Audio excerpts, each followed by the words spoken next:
Greetings, YouTube. There's a very famous prayer, and part of the prayer is, God, give me the strength to accept the things I cannot change. I don't want that kind of strength. I want the strength to change the things I cannot tolerate. And that gets shit done. That makes you angry. And anger gets shit done.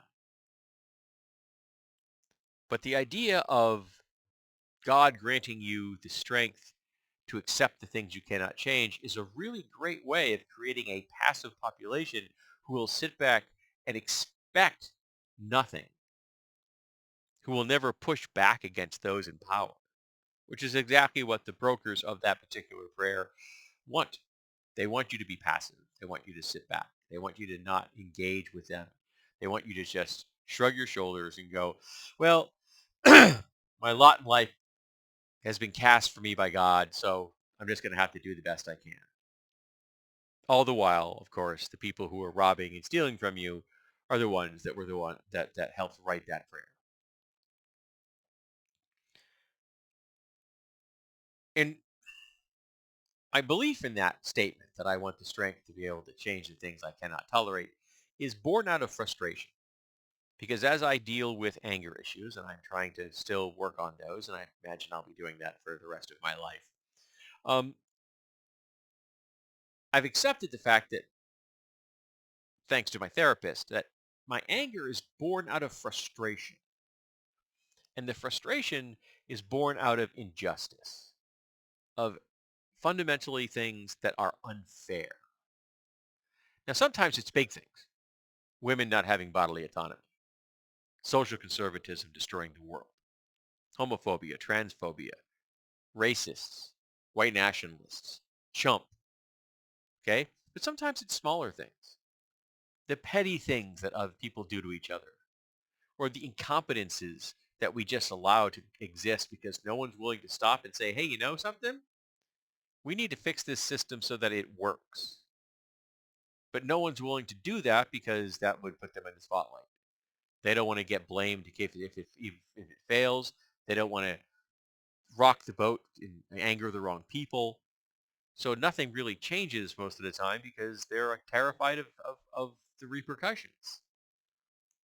And it can be really small. Like I was just at work working on something and no one's fixing the problems the process has. They've identified them. They've talked about them. They know they exist, but they haven't fixed them. And I work with people who just kind of shrug their shoulders and they're like, yeah, that's the way it is. And I don't want to do that. I keep pushing. I keep talking to as many people as I can find who have a chance at actually making a change, making sure I don't push them to the point where I'm going to end up on the wrong end of a sharp stick. But I keep pushing. We can't just let it sit because it's never going to get fixed. The process will never improve. And if you want your parts out that are both on time and in good quality, then you just can't ignore the problems. I know it's convenient, and I know it. Ignoring problems is part of the corporate narrative. But the old joke says, if you don't schedule your machine's downtime, it will do it for you. So you need to figure out these things before they go pear-shaped, so they don't go pear-shaped. And you should be learning from your mistakes in the past to make better predictions and behaviors in the future. And it's been my experience that corporate America and corporate manufacturing is not good at that. But from the big things to the small things, I want things to be changed. I guess the argument is how's the best way to do it. And I can tell you right now, not doing it, not paying attention to it, ignoring it, that's not going to work. Thinking you can, you know, just shrug your shoulders and like it's somebody else's problem, that's not going to work. You have to be willing to roll up your sleeves and get dirty.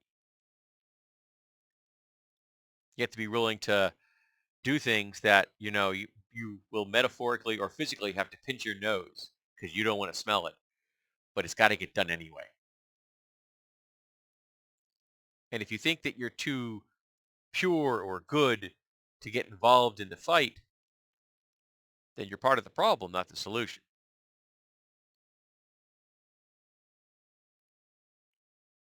So yeah, I want the strength to change the things I cannot tolerate.